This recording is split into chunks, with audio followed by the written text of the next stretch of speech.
What's going on, everybody? This is Afro Think Tank. Today we're gonna have an uncomfortable conversation.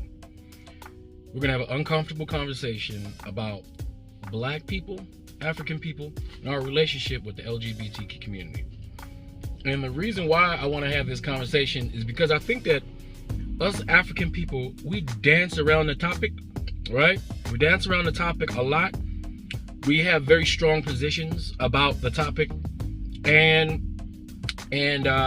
but I don't think we actually really get into what it is that we have issues with when it comes to the topic. I think we beat around the bush a little bit on it, and we like to accuse people of certain things, depending on what they say, right? I even had people in my comment section, they'll accuse me, or they'll assume that somehow I'm pushing an LGBTQ agenda, right? We like to throw out terminologies real easy without knowing what we're talking about, simply because I have a level of tolerance that's higher than some, or some people have a level of intolerance, that's higher than a lot, right? And here's the thing.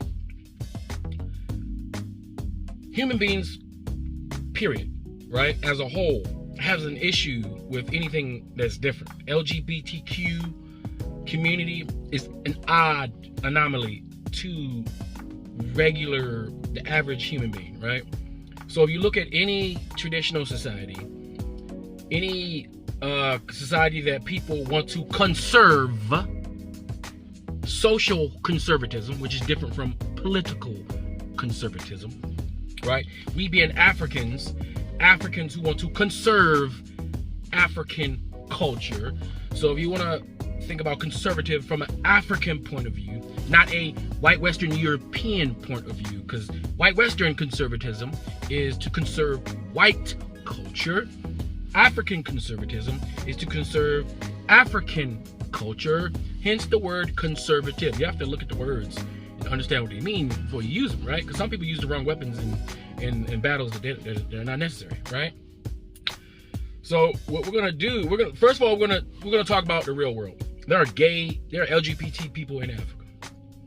I hear a lot of Africans try to pretend like there's no gay people in Africa. They try to pretend, right? And a lot of continental Africans, they know a lot of African Americans, diaspora, haven't been to Africa. So some of them, not all, they'll use that to be like, yeah, we ain't got no gay people in Africa. No, we don't mess around with that. But when you look a little closer, you'll see in certain African countries, there is an emerging movement of their own LGBT communities within their countries, right? There is one in Uganda, right? There is one in Nigeria, right? I'm not lying. There is one in Ghana. There's one in Ethiopia. There's one in Kenya. There's one in every major African country that's emerging. There is a group of people who are part of the LGBT community who are trying to get certain rights in their countries that are probably very, very culturally conservative, and they, in their own individual countries, are being, I would say, oppressed to certain degrees, right? And they're fighting for a certain level of liberation for their group, right? Same thing happening in America, right? And the thing is, we Africans can pretend like these people don't exist, but they are there, all right? And as a Pan-African, the way I'm viewing everything is, as a Pan-African, we have to learn how to tolerate each other, right? Because we have a lack of tolerance for African people who are different from us. We have a lack of tolerance for African people who speak a different language from us. We have a lack of tolerance for African people who are a different religion from us. We have a lack of tolerance for Africans who have different political views from us. We have a lack of tolerance for Africans who live in different countries from us. We just have all these various different issues with the diversity that encompasses, the African people on this planet. And one of those other diversities is there are a group of people who are Africans who are part of the LGBT community. Now, disclaimer, I'm not including the white Western movement of pushing LGBT community on African people. I'm not for promoting LGBT community to our children. I'm not for any of that. I'm not for having these supposed, what do you call these little drag drag reading sessions, like those things that happen in Middle America with the white folk, because that's stuff that happens. I ain't never heard or seen any trans reading in a black community. I ain't never seen it, right? I just don't think I never seen it. If it happens, I've never heard about it. It's that small. But it's something that does actually happen in the white community, right? They have actual drag queens who read to children. To me, I find that kind of weird. Right? I kind of very weird because, first of all, children shouldn't be sexualized at all. They shouldn't be learning about none of this. They should be playing and being kids. And when they become 18 and adults, they can decide they want to be a lion, a tiger, or a bear. Oh my, they can do whatever, right? But I think we should leave our children alone. That's why I draw my line, right? It's not, I have a level of tolerance, but what I do have a line where I draw where that's drawn, and I'm on that side of the line. And I think most people, no matter who you talk to, are on this side of the line. Like, no, do not push this on my children. Main thing, like I said, that's why I draw a line. Do not push this on Africa or sanction Africa because they don't do what the West do. I'm for that, right? I believe every African country and the people within that country need to deal with that particular issue on their own. And those people in those countries need to figure out what they want to do, right? But we as Africans who are emerging, and we will be, whether you believe it or not, we will be the dominant force on this planet once again very soon. We will be taking back our seat on the throne, and we will be managing this planet. And when we become that group of people, right, what kind of leaders are we going to be? Are we going to be intolerant leaders? Because the thing is, gay people are not going anywhere. They've always been there throughout our history, throughout African history, they've always been there. There's nothing we as individuals or society can do, whether we genocide everyone we know, whether we lock them up, whatever kind of crazy solutions you have to that problem, they've always been there and they're always going to be there. There's nothing we can do to stop it, right? So how do you manage it? Do you practice a culture of intolerance, right? Or do you practice a culture of tolerance? You see, I'm tolerant because I understand that that people are going to be gay, and whether they chose to be gay or whether they feel like they're gay. If you're straight, you can't possibly relate to what they're going through. You can't possibly relate. But they've always been there. They've always been the dancers, the entertainers. They've always been in those sectors of society. The advice givers. Look at where they are now in society. They're the entertainers. They are the executive of entertainment companies. They are in these fields because they always have to pretend to be something that they're not. So they're really good at pretending. So they make money and monetize it, right? They pretend in Hollywood, right? And they've done it all over the place. If you look at a good example of what the LGBT community were back in Middle-aged times, ancient times, a good movie would be Woman King, right? Just for reference. Now you noticed in the Woman King, you had all the wives, and then one of the managers and the advisors of the king was a man, but clearly he was of the feminine persuasion. And clearly he had the same clearly he was very feminine, but he was not a threat to any masculine position, right? So he was safe to be around the women. And a lot of those feminine men back in the day were used as advisors because they gave good advice, because LGBT people gotta be quick and smart because they gotta survive amongst people who deem them as abnormal and abominations. So they become quick on their feet, they're quick in their mind, right? So they make good advisors, right? They do now. They do hair. What do? They give advice. They're very good advisors to our ladies. They're advisors to powerful people. That's what they do. They just have this talent to do those things, right? So in history, like that guy has always been that guy. The kings have always had the ones that they tolerated because they fit a position, or they can be used in society for this section. Maybe these non-dangerous males can be used, in a feminine capacity to deal and manage with women in the village, which they were used. Same thing in Persia, same thing in Greece, same thing everywhere, right? But it wasn't like, oh, look at this actual LGBT, look at this gay guy. It's not something you really talk about. It's kind of, you don't say anything. You just kind of like, all right, as long as you stay over there and you do that, whatever. You live your life, I'm live mine. Just don't violate, right? So they've always been there. If you look at the Woman King, right, and you look at the female warriors, if you noticed in the movie, some of those females were a little bit on the masculine side. Maybe they were what we would call nowadays butch, or just very masculine men. I mean, men like women, right? So what better place to put a woman who's not fit to be a wife, not fit to be subservient to any man? Well, give her a sword and let her fight like a dude. They had a whole place for lesbian women, for lesbian women and gay dudes. There's a place for them in society, right? The society didn't waste their time being phobic about them, and they were just used. So they were always there, and this goes for every society, right?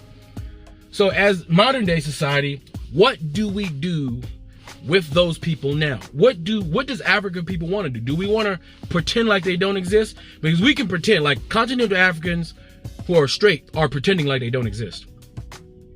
African Americans are pretending like they're phobic about it. When actuality, most African Americans, you got some gay person in your family. I got gay people in my family. We all know gay people, and they're normal people. We don't shun them. They don't freaking bleed like some sort of poisonous blood. They don't. It's just, and what they do, we don't actually really care about. You don't really care as long as they don't violate our children, right? And I believe most LGBT people don't like the LGBT movement, because before that movement started to attach themselves like a barnacle to the Black Power movement, because they don't get any momentum until they attach themselves to us. That's the liberal side, right? And then highlighting them, and then exacerbating and gaslighting, right? Which makes things more hostile for the LGBTQ community, right? So I don't think they even like it. And a lot of them come out and don't like all the extra bravado and highlight, the way the Europeans do it. You know, they want to go and make parades where you got a bunch of middle-aged, hairy white men wearing thongs and shit, going up and down the parades and shit. Like that shit, I'm like, nah, see that right there, I'm not with that. But they're going to do that, you know, and I'm like, all right, well, I don't have to participate in that. But I see, you know, I'm with y'all on that. Like that shit is like almost like you don't see, like it's just, okay? I don't like to see it. I don't think children should be exposed to it. But no, I digressed, right? Another thing we like to equate with LGBTQ community is pedophilia, right? That's another way to attach something that's derogatory to a group in order for more people to galvanize around, you know, shunning them or trying to do something to them, right? Because the thing is, black people, we sit here and we talk about we want to fight for equality and life, liberty, and the pursuit of justice and like, you know, all that good stuff, right? So if we want all that, shouldn't we also want that for everybody else? You know, if we really want equality, right? If we really want equality, is everybody included, or do we want to be dominant? Or do we want to be oppressors? Do we want to be in a position to oppress another group of people? You know, or who don't live the same way the majority of society lives? Is that what we want to be? Because I'm asking an honest question to those who automatically shun these groups, who automatically pretend like they don't exist, as if they're going to go away. Because they're never going to go away. They're always going to be there, right? And back to the pedophilia, how come we don't put the same energy in the straight so-called conservative communities within our societies that practice pedophilia on a regular basis, like our churches with our pastors who practice pedophilia at a alarming rate, or Catholicism where the Catholic preachers practice pedophilia at an alarming rate and actively hide their pedophiles within their, you know, chambers. We're gonna pretend like the madrasas, where you have all these imams and these Muslim teachers in these all boys schools practicing pedophilia on boys and making boys do adult things to them in the madrasas, hidden behind, you know, all that Islam Muslim stuff, because this happens. It happens. So every major religion, where every so-called conservative religious leader in these groups who are straight, right, they practice pedophilia, right, as well as sexual assault on women, historically documented, regularly. One of the main culprits of it, and these are supposed to be straight, and these are the ones who are victimizing our community. We don't give that same energy to a guy somewhere in middle America reading a children's book at a library to some kids that were brought by their parents. You understand? So I think we have to put things in context. People are equally dangerous whether they're gay or straight, is what I'm trying to say. That's what I'm trying to say. And I believe, honestly, that I'm a live and let live type of guy, right? If that's what you want to do, go ahead. You get married or whatever, if that's what y'all want to do, you know, it don't affect me. Y'all want to be miserable like everybody else, go right ahead, right? Do what you want to do. But I do think there are lines that we have to figure out, you know, as a group. What are we going to accept? What are we not going to accept? Now, I'm not trying to write any rules, but I'm saying if we're going to talk about, if we're going to walk around and just beat around the bush, somebody need to, you know, get in the bush and part them leaves and let's talk about it. Let's make ourselves uncomfortable and really talk about it. Are black people, are we going to profile and say we hate these people? And so we're going to shun these people? Because there's a lot of very positive black people that just so happens to be gay, that do things for the black community. Are we going to say that they're not part of our community because they're gay? Are they canceled because they're lesbian? That's what I want to know. I'm asking real questions, and I would like to have y'all input in the comment section, because we're going to have to make this decision. Because when you're in charge, you got to make the hard decisions. And soon enough, we're going to be in charge, and we're going to be the ones making the hard decisions. Because right now, the white people in charge. So they make the decisions. They got groups fighting over, right? The right groups that's in charge are fighting over the decisions that they want to make for their community, their cultural ideology. So we as Africans, now that we're rising and stepping into position, we need to make it clear what it is that we want, what it is that we expect, what it is we're going to tolerate, what it is we're not going to tolerate, you know? And then after that, we need to move forward, because it's not getting us anywhere pretending like, you know, gay people are like some aliens that we can like kick off the planet or something, or like it's a disease that we can cure with some sort of, you know, medication or something. Like, these people are just here. It's just what it is, right? And we shouldn't be afraid to have the conversation, and you shouldn't be afraid to be empathetic or to tolerate, you know, their lifestyle. That doesn't make you gay, doesn't make you pro-LGBT, doesn't make you anti, it just makes you, you're NA, not applicable. It's not important, not as important. As long as the lines don't get crossed, not something that should be crossing any straight person's mind, ever. Because it shouldn't be a thing. And long lines are not crossed. But we got to figure out what those lines are.